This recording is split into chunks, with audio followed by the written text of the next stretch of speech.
Friends, welcome.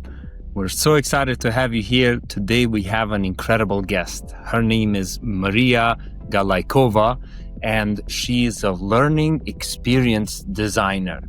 It's really fascinating because there's a difference between just learning and giving information and designing experiences that facilitate learning. And Maria does the latter, and she is really an awesome person, very research focused, very sharp shooter. So in this conversation, we touch upon many topics, learning experience design as a methodology, but we also talk about where does transformation come from. We talk about meaning making. We talk about museums, some of the work that she has done there. Just tune in and let's go through this interview, and please make sure to have some taking notes because Maria is sharing some very valuable insights. Enjoy. Maria, so nice to have you here. It's awesome to have the opportunity to chat with you. Friend, I wanted to start by asking you, what is learning experience design? We hear so much about learning experience, user experience, design, human-centered design, like all these terms. Can you start by maybe just making it clear what is a learning experience design? Oh, that's my favorite question. Good start. It has maybe not 100, but a lot of definitions depending on where you come from. If you come from education, then you define it in one way. If you come from design, you define it in another way. And so I learned about learning experience design in a specific school of thought, if I can say like that, which comes from the Netherlands. And the person who developed this approach is called Niels Floor. And that's why, so my definition of learning experience design goes along with that view. It is like it. I think it has like two roots. One is human-centered design, and the other one is like constructivism psychology, meaning that so human-centered design, that we have a human in the center and we design something around the needs of this human. And constructivism is like learning theory in psychology that people learn by constructing knowledge, so that you cannot actually transfer knowledge from one person to another. So every time knowledge is constructed, maybe in a different way. That's why the knowledge you try to give and the knowledge that the person constructs, maybe not the same knowledge. And basically learning experience design means designing experiences we learn from. So it can be any experience, any life experience. It's not only a lesson in a school or in university, not a training. It can be, so it's basically our everyday life where we learn from our experiences, but also we can design these experiences purposefully to learn from them, like something specific. And what do you see the difference between like learning experience design and the current paradigm of learning, which is like listen to what I'm telling you and get the information and learn, or here's the PowerPoint and learn? Is that the same thing, or what is the difference between regular learning and learning experience design? It's like there are two things to understand. So one is there are theories of learning, so how people learn, and the other is how we approach it in what we do. And like the constructivism theory of learning says that regardless of what we design, people learn like that always. So that means that they construct meaning from their experiences, and it doesn't matter what experience it is. This is the same process all the time. So even if it's a lesson where there is one teacher who is telling you what you have to learn, still it is an experience where you hear the teacher or maybe not. Maybe you're daydreaming in the like half of the lesson, or you cannot really understand it because you lack some previous knowledge. And this is basically the same process. You have an experience of listening to the teacher, and you learn something from that, or you don't learn something from that. So we don't know. That depends on your motivation, of your previous knowledge, on your interest, on the like the teacher, if you like the teacher or you don't like the teacher. And so this is basically the same process that happens in a person's head. And in learning experience design, we try to not like we understand how things work, and we try to use them to make them work better. So if we know that in a 40 minutes lecture with, I don't know, 30 people sitting in a class, that it is not very effective for people to learn, that's why we think we can, and maybe we should, design it in a different way. And yes, does it answer your question or not? Yeah, it does, and it also, what I am, seeing in the world is that there is that internal process that happens that everybody's differently. The constructivism, like you're saying it, I like that theory. It's very interesting, and I wonder what is the role of experiences into helping to change that meaning making or that constructing of information. Because if I tell you right now a story, two different people, they're going to have two different understanding because they have that meaning making machine in their brain. So is there a way to address that meaning making functioning, or is it set from life? How do we address that part of the human? That depends on what you want. So in like our mechanistic capitalistic world, usually it is said that we want people to get some specific knowledge and skills. So we want in the end that the first person and the second person learn the same thing. And in learning experience design, we say, well, that's not really possible that people will learn the same thing, but it is possible that they achieve the desired outcome. So what they are learning this for. And if they achieve this outcome, we think it is successful. So we don't measure that the first one learns exactly the same thing as the second one. So we learn something in order to achieve something, at least purposefully. And this is what we design for. So we don't design for the sake of learning. We design for the sake of like making things better, or like making better future, or making things work that didn't work before.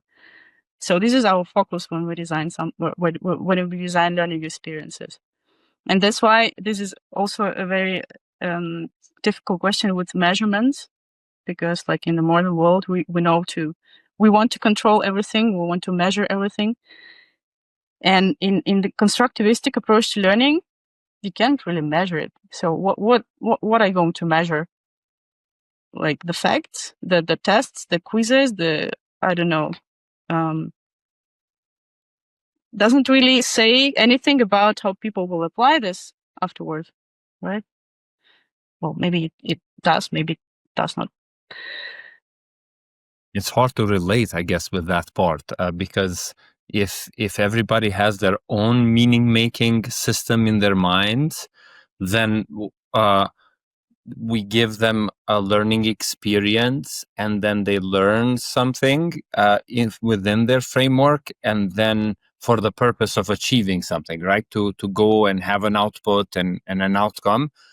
I see that, and I do feel like curious to explore, this how do we make meaning, and why do we do it differently? Like sometimes maybe I'm curious to see how am I making meaning out of this conversation? What is my meaning here? And do we need to be aware to see how we're making meaning, or are there any ways to look at meaning making that is actually helpful for us to know or catch ourselves when we're making not a useful meaning? Because sometimes something can happen to you and you can very easily make the meaning, I am the victim. This has happened to me, this always happens to me, and then that is the story you're telling yourself, but that story is not helpful.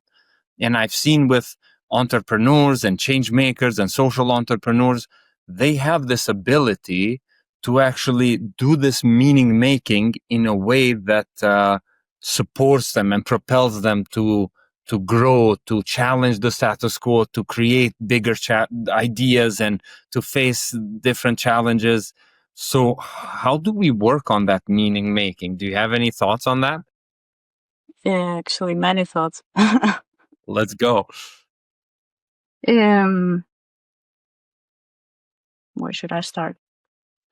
So my background is psychology. So the first education I got was in psychology. That's why maybe so my perspective on things is more psychological. And right now I'm also reading a book about traumas, which also influences my thinking and my interpretation of questions. And what I think now is that we all develop strategies how to live, in our childhood, because we have needs and we are dependent on other people, our caregivers, and we develop strategies that actually work. So they were useful for us, and since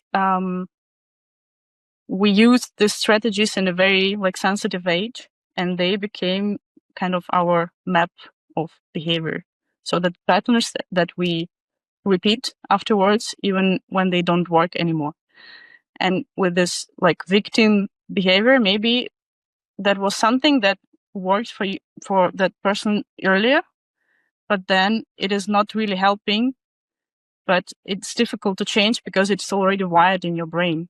So you have to have a lot of other experiences in order to change that what is wired in your brain. And that's again that you have to have these experiences again, again, and again, and again. And probably you can't do it alone because you're not used to it. So there should be someone who can open this door for you and say, hey, but have you noticed that you have done it this way all your life? And there is actually another way. So you should try another way.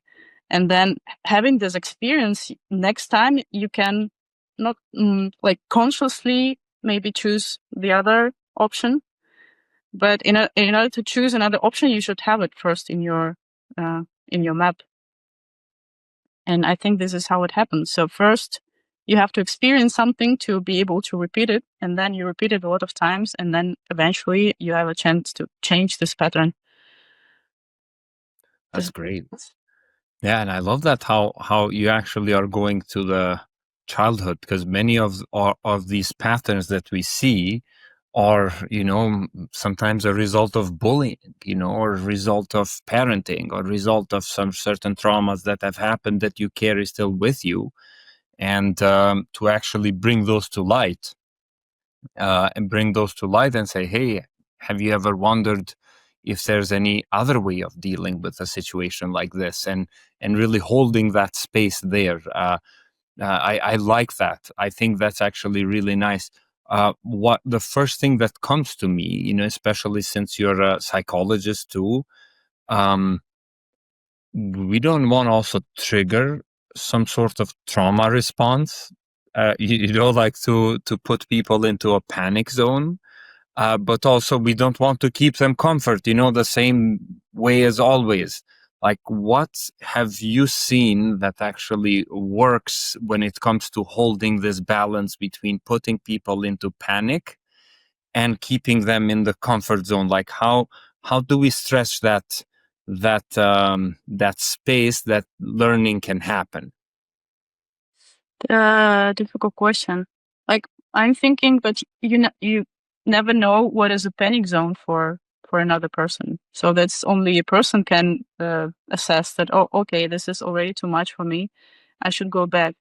And maybe the answer is to have, like, first to develop awareness about, so this is where it's easy for me. This is where I start panicking. So I have to find something in between, but this is not the responsibility of a facilitator. So the facilitator has to explain maybe that there are these zones, and like to help to develop this awareness. Where is my zone? Where is my panic zone where I don't want to be? And then to give freedom to move between them somehow. Yeah, something like that. That reminds me of my last bicycle journey, where I kind of put myself in the panic zone, and I didn't want to accept this because, like, I'm a strong girl. This cannot be my panic zone. It's just too early. And then it was like the whole work, like inner work, to accept the fact that it doesn't matter. So if it is too much, it is too much. It doesn't matter what you think about yourself. Like, it's just it's okay. Mm-hmm. And like you don't have to compare yourself with others or with your ideal self, because it just doesn't help. So you can easily break in your panic zone, and you don't want that.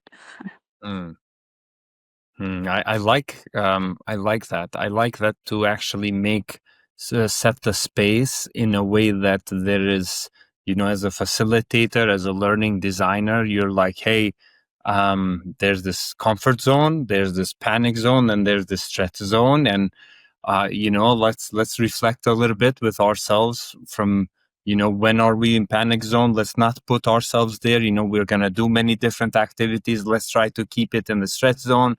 If you feel like you're going into the panic zone, raise your hand, or, one of the volunteers can come and help you, or we can go outside and talk and work through that. I think that's actually a really good part, because this is where I feel today's society is missing out due to the fear of offending someone or triggering someone. Like, we're becoming so sensitive that sometimes we're just keeping people in the comfort zone, because if we risk them to go in the panic zone, then it's, you get sued. It becomes like you have offended someone, much more easily offended. So I'm curious, to explore this dynamic of, yes, we know that the stress zone is actually this very big learning zone where we can change our learning, not the information we're getting, but how are we making meaning. And yet it's not that common to see people creating spaces to do that. So I wonder if you have any thoughts or any examples that you'd like to share Of like how to do it, or of how to navigate this, like in education, for instance, in schools. I don't see many teachers or parents or, people putting students in a stress zone. They're more kept at comfort zone, because then the parents are going to come after them. So I'm curious, where do you see that? Sure. Well, I think maybe this putting people in the panic zone and not letting them out of the zone is maybe often associated with this authoritarian style of education, when it doesn't matter if you're scared, if you feel bad, it doesn't matter. You just come and do your work. It's like in competitive sports, and we have not heard these stories for many years, and now they start to appear that, okay, that actually the trainers can be very cruel to the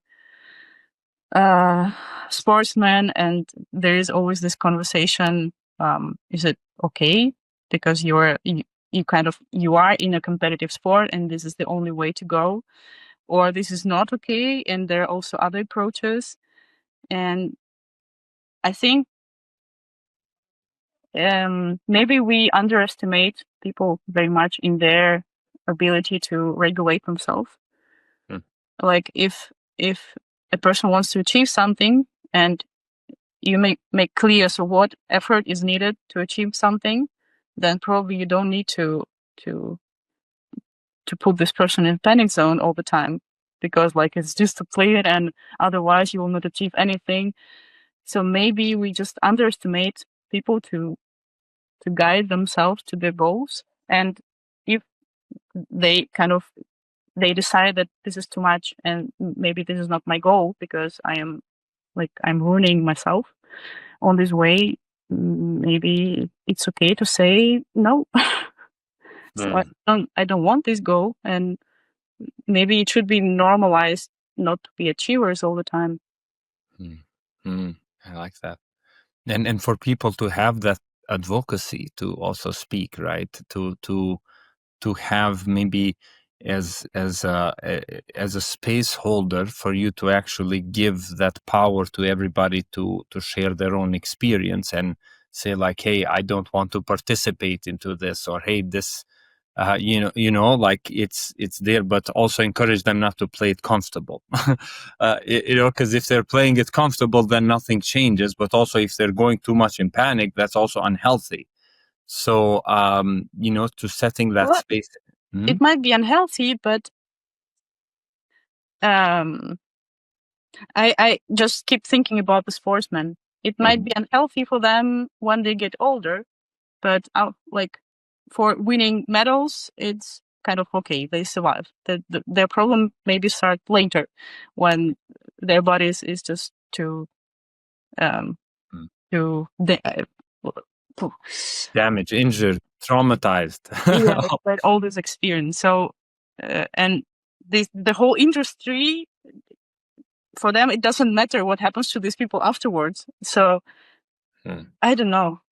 And also I think there is also this fear that if we start changing things, then it will be a chaos, and then everybody will be just speaking and like expressing their emotions and expressing their pains, and like discussing which zone am I right now as a participant or a student, and then nobody will work at all. So I think there is this fear that everything falls apart if we let people speak. I don't think it will be the case, but when you are used to another system, then I understand this fear, because you have not seen that it can work in a different way. Maybe what we need is to have more examples to show that it can work in a different way, and you don't have to be cruel to your students for them to be successful in what they are doing. I think that's very fascinating, and I'm curious, about, because what we're talking about is also how do we set up the room? What conditions do they need to place? People talk about being vulnerable, as actually a big strength into bringing people together. That they see, like, if you share like, hey, this is difficult for me, then people relate. You open up emotionally, and most of the people connect in that way, in a way like best friendships are usually when you open up and then you're received and loved, and then both ways there's that circulation happens. So to create a space like that for people to feel safe but also courageous and brave, it's part of the role. How do we best set up those conditions? What have you seen that works best?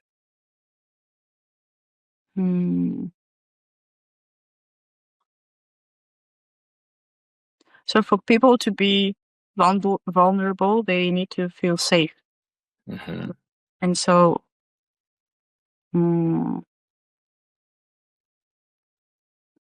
maybe to show that people are safe, you can start with being vulnerable yourself, because you can afford it, then they probably can afford it too.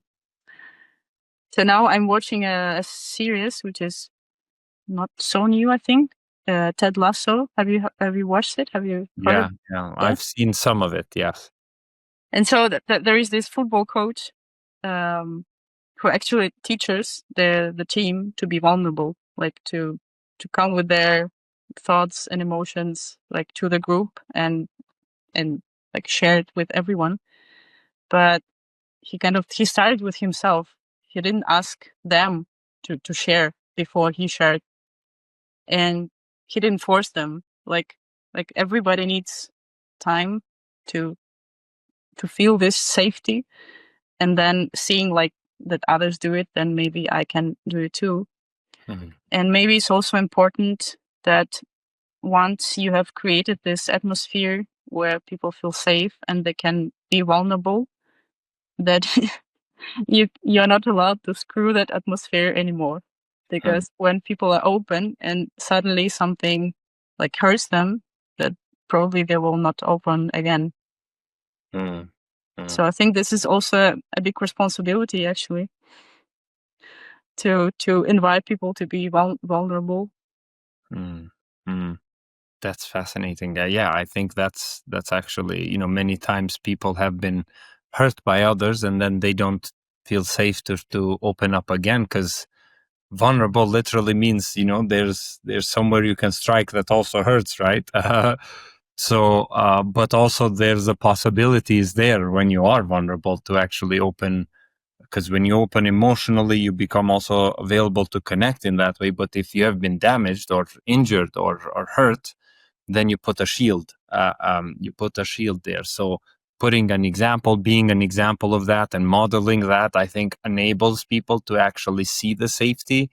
I do like that, because it's easier to, as a teacher or facilitator, to just say like, "Hey, all right, so let's do an activity where everybody else is vulnerable," but then you're kind of shielded from it, because they're doing it and you're not here. So what you're suggesting is that you start by modeling it, and then other people can follow that. Hmm.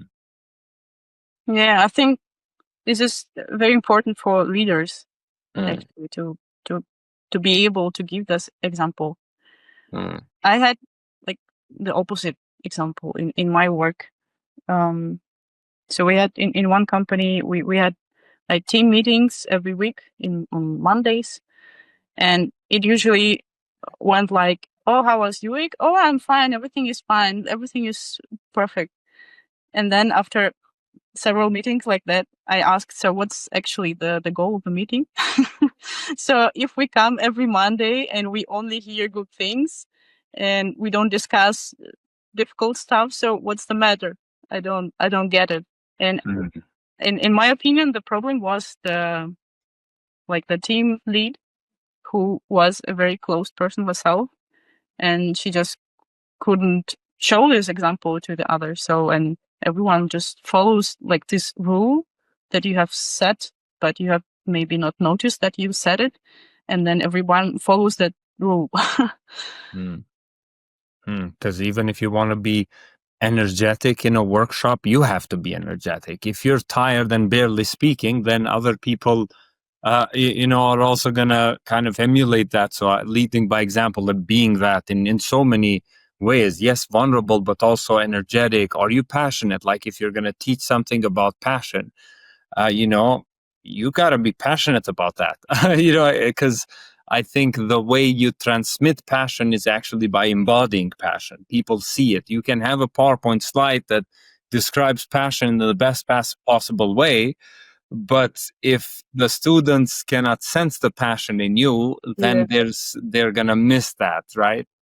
And this is actually a part of learning experience design, that you have to design the whole environment. You cannot just design the slides, because like people don't have the experience of the slides. They have the experience of the whole thing, like with people, with atmosphere, with, I don't know, food, temperature, uh, yeah, everything. And so about meaning making, you cannot separate the meaning you make from the slides and the meaning you make from the rest. That's why, like in learning experience design, there is no clear separation between learning and experience. I like that. I like that. How do we best set up the space for a learning experience? Like, what are the conditions that have to be met for it to work? And I know there's probably different from different situations, but what are some of the common practices that actually do the trick when it comes to setting up the whole space for success? I'm afraid there are no tricks. No tricks, Just huh? do it every time in a different way. But Maria, we're in a one-click buy culture. We need one formula that solves it all. Come on. No, there is no formula. There is a process, and you follow the process. This is the only thing that guides you, and otherwise, no tricks. Because every time you have different people, different situation, different goals, and I couldn't say what, like, this is the toolbox what you have to apply to make it work.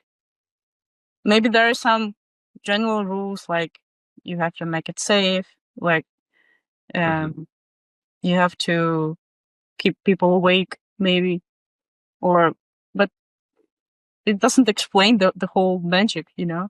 And It's you like mentioned, I like the like, it's very philosophical, but if you try to describe a bird by the parts, so the bird is something with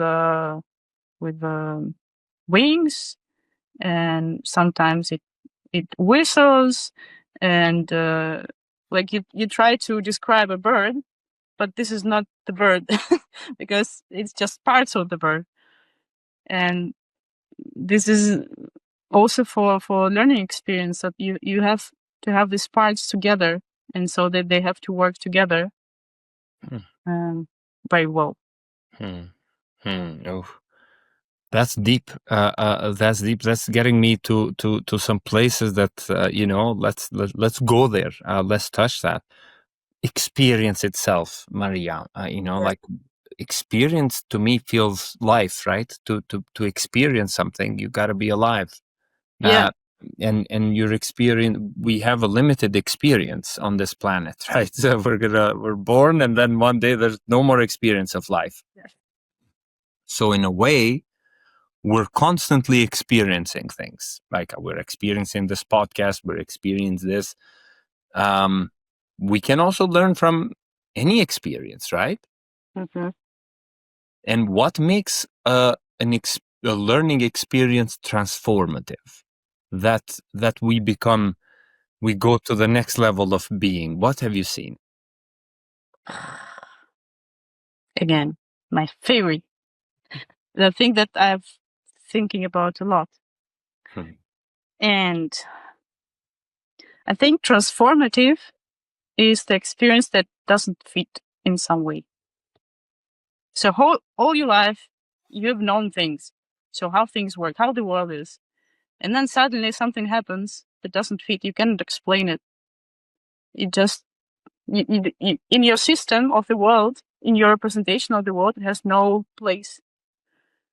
And so you have basically two options. One is to ignore this experience and just say that it has never happened. And the other is to change your representation of the world. And when you change your representation of the world, this is transformation.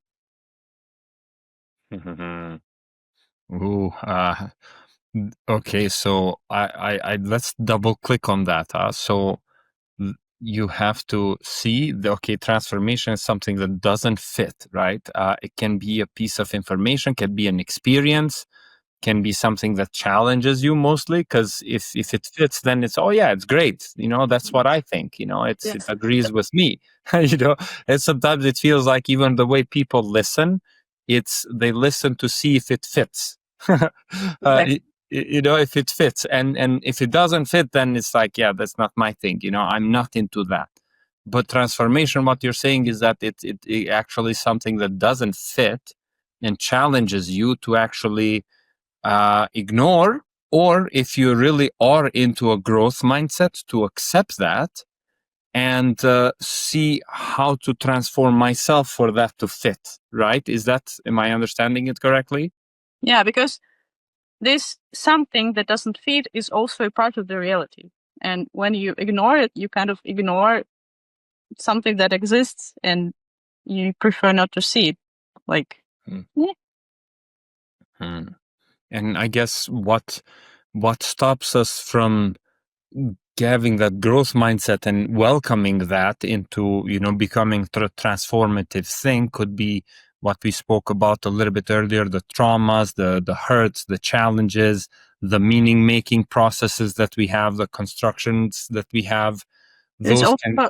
it's Mhm. also fear Mm. of losing identity, Mhm. because when you have this system in your head how the world works, you have a place for yourself as well.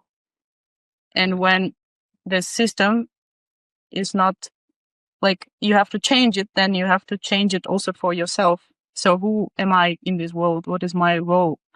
um yeah, what qualities I have. Am I a good person? Am I a bad person? And if you have to go this deep, this is very difficult, and many people prefer not to go there because it's too difficult. Too scary, huh? Yes, because, like, you have the ground, right? So Mhm. you are fine, you are comfortable, and then suddenly you have no ground, and you just flying somewhere you don't know where, and nobody tells you there is a something down there when you're flying. Of course, it's scary, and that's why for transformative experiences, it's very important to support people. So yes, that's fine. Here, I can hold you while you have no ground. Otherwise, I think it's just too much for many people. So that's the power of a collective coming together. And yes, you hold the experience so they don't fall, but also maybe you give some tools like a parachute, so that they can navigate falling gracefully, or going through that process. And how do we? So I like that a lot. I like that a lot. How do we challenge people to go there? Because if they don't want, I understand, like, hey, I'm not here, but they usually come to workshops. They usually are coming for trainings, not just to receive information. That, I feel like they're coming there to have some sort of not breakthrough maybe, but also just a moment of, like, we're going to do things differently. I am going to be differently. My relationship to my colleague is going to be differently.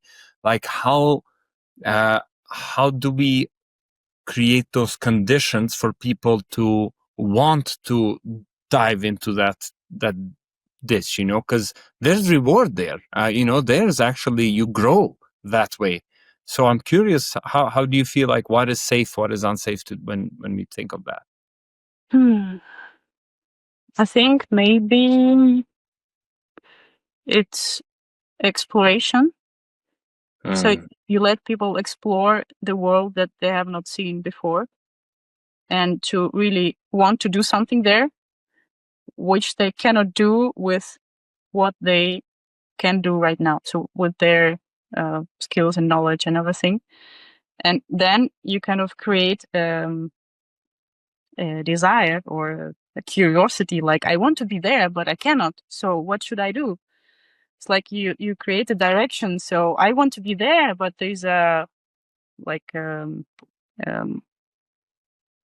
a hole, and I cannot fly there. So what do I do?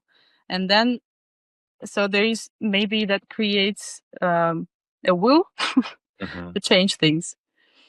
Otherwise, you don't know why. So you just make it worse for yourself, more difficult for yourself, and you get what? Who knows? Oof, that's so good. To create that will and that desire to actually change things, because sometimes this is what I feel like many times is missing out. Leaders say, like, "Hey, let's do this retreat," and then the workers are there. They don't even know why are they there. They haven't been consulted in the process of designing something. They're just, okay. We're here. Kind of on the edge.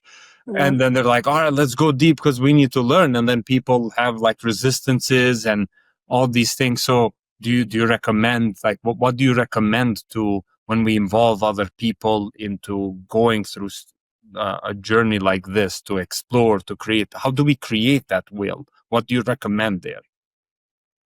Hmm. So maybe you can base on what they care about. Mm-hmm. And like first you try to find what moves them, what is important to them, and then you work with that.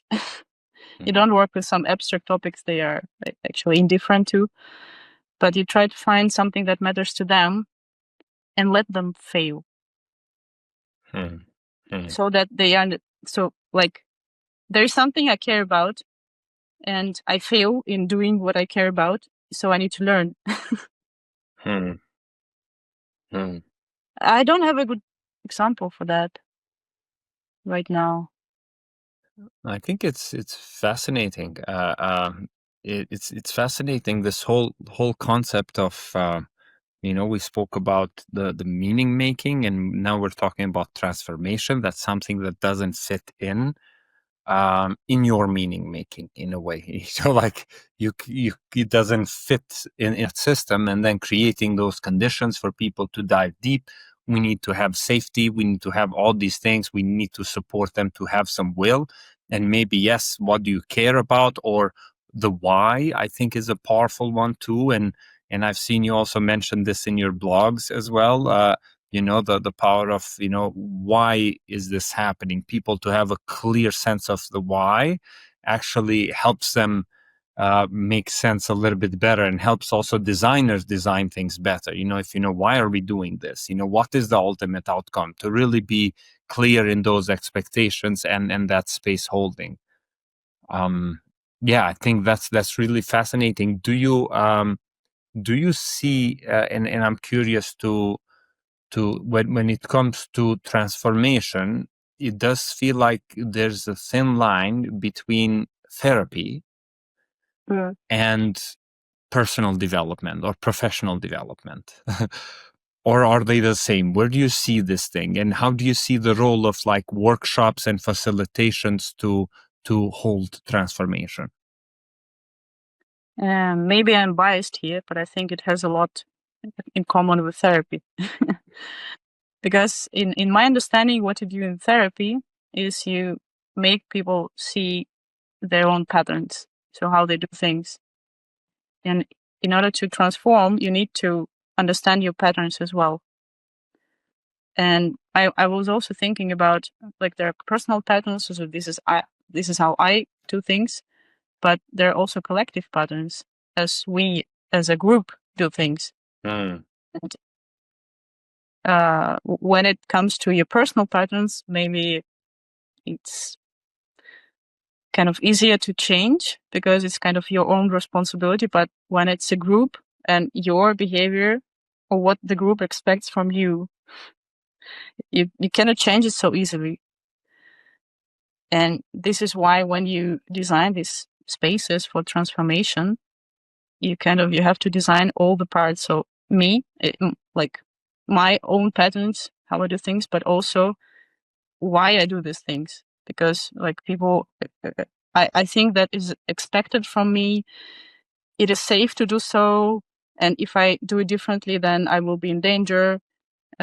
Stuff like this. So you have to see a person in a system of relationships with the world.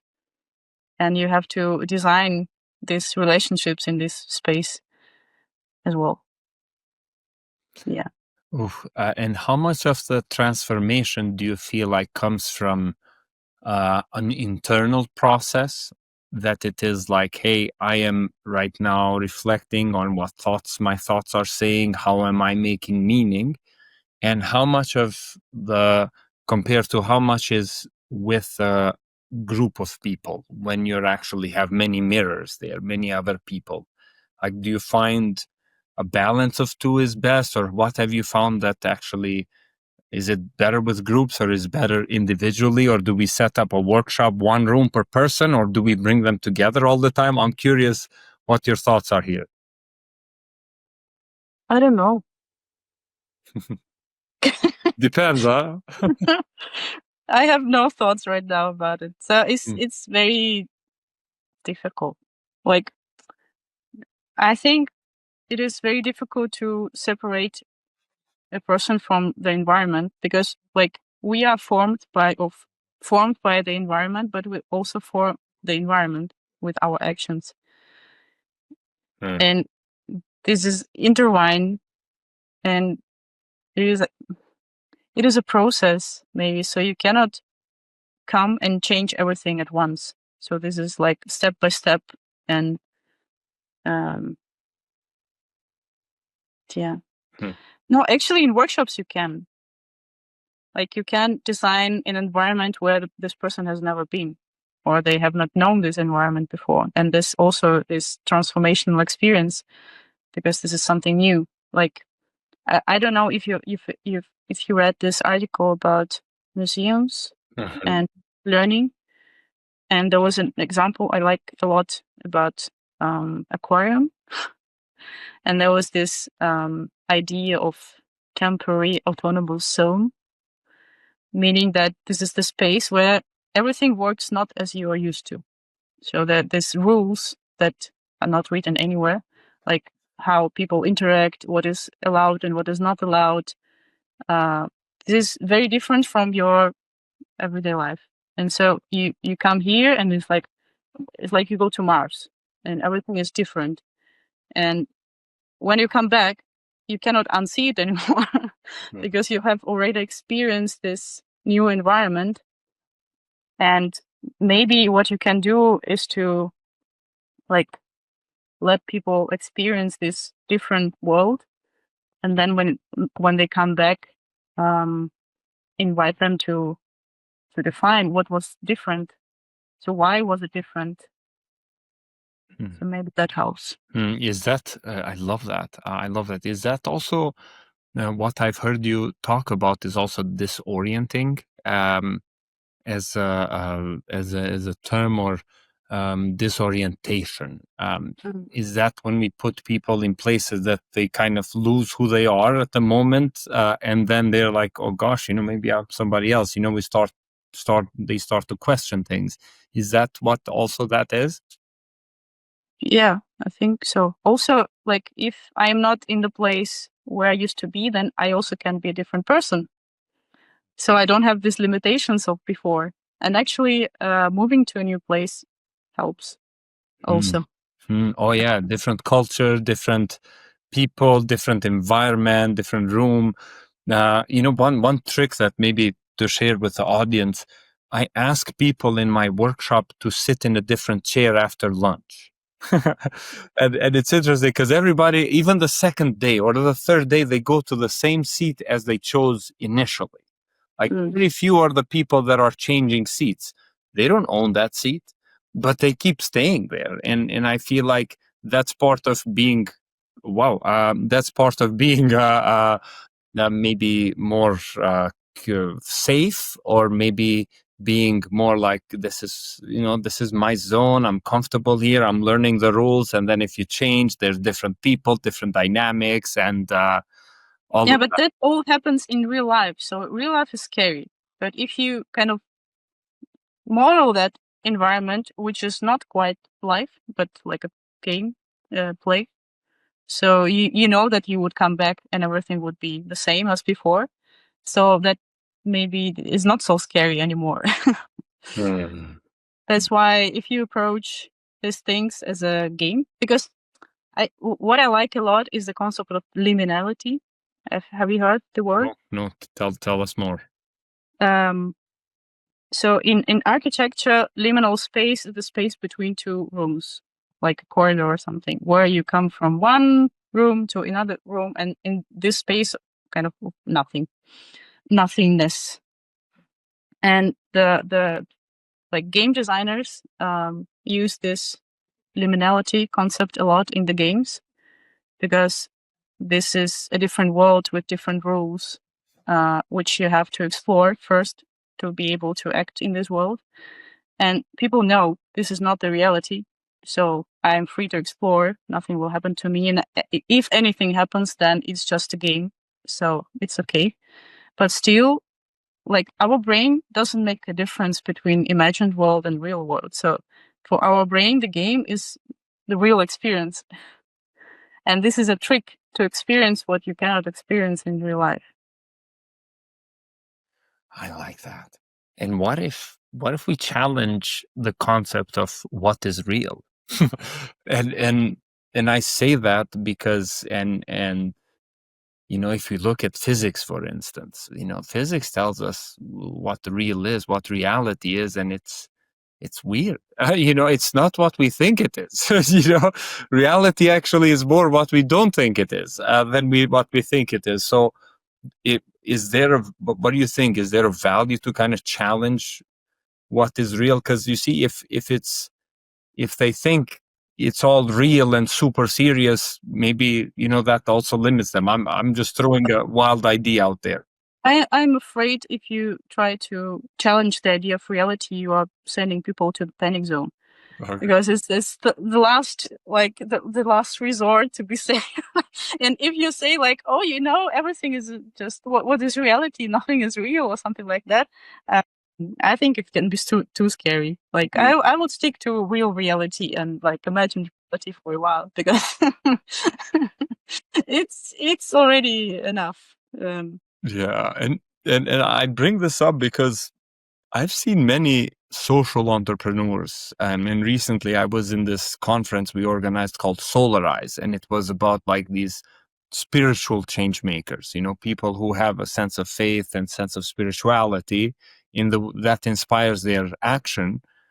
And I found that, facing fears, going into the uncomfort is a really big part of who they are and how they grow, and because they see life as a game. And I feel like, oh gosh, then like it seems like it's kind of counterintuitive. But you know what is scary for me, that that if they see their life as a game, that they see the lives of other people as a game as well.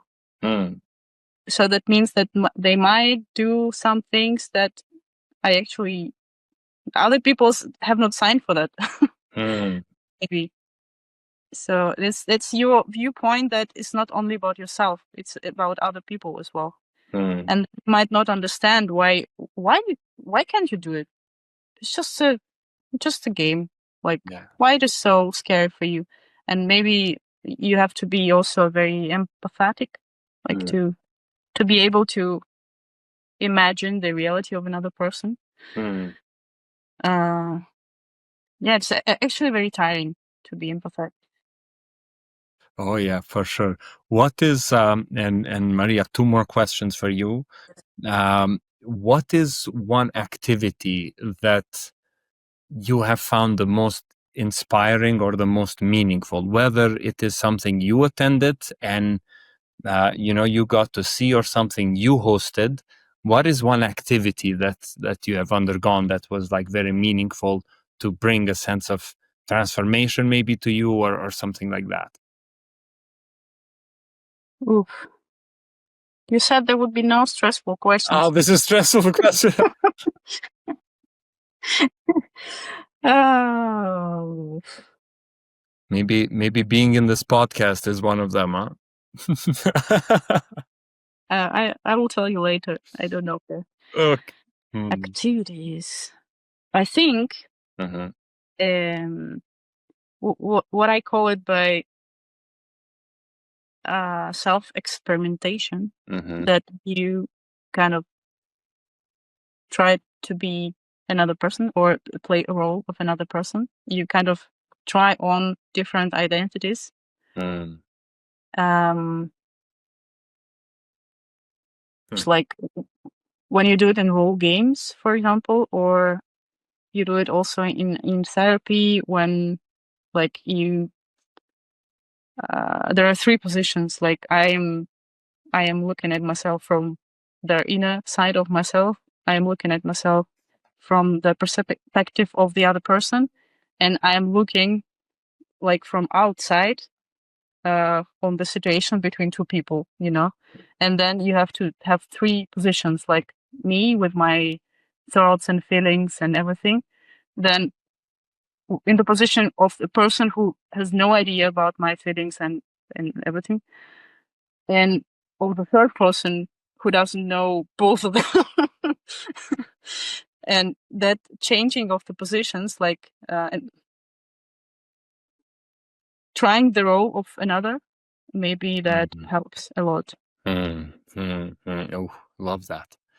And there is also one example I can share if you want. I watched a webinar about inner development goals. That was one of the gatherings of the inner development goals initiative, and there was a story of theater activist from Israel who shared his story about how he became who he was or he is. And that was like he kind of had two identities at the same time. One was him, who was working on the border with Gaza and had to let the people pass or not. And the other was he was working in a theater and was playing a part of young boy in an American Depression, something like that, who was expressing the ideas of freedom and understanding and a better future and stuff. And there was a moment when he was speaking this dialogue on the scene that something clicked in his head that that's actually the other role, like his real life. This is not what he wanted, and this wasn't him.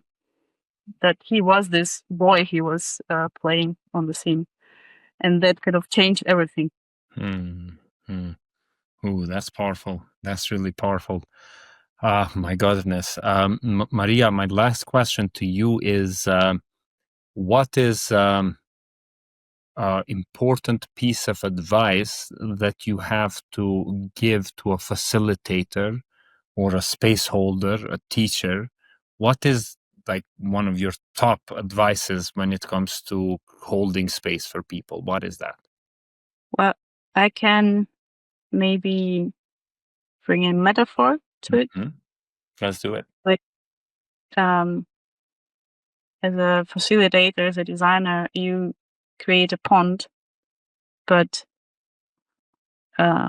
people are free to sail in that pond.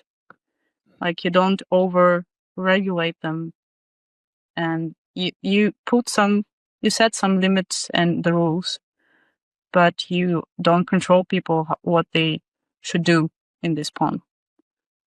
So to have this balance between freedom and structure, to let them like express and show themselves, but at the same time to have some structure so that everyone would have this opportunity. Oof. That's a beautiful way to end this conversation, friend. Thank you. Thank you so much for everything you shared. I love how honest and how open and how also precise you are. You seem, like you always are very careful into not creating models.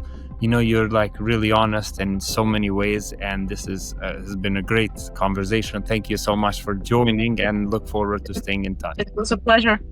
Yeah. Thanks, Maria. Okay, bye. Bye-bye.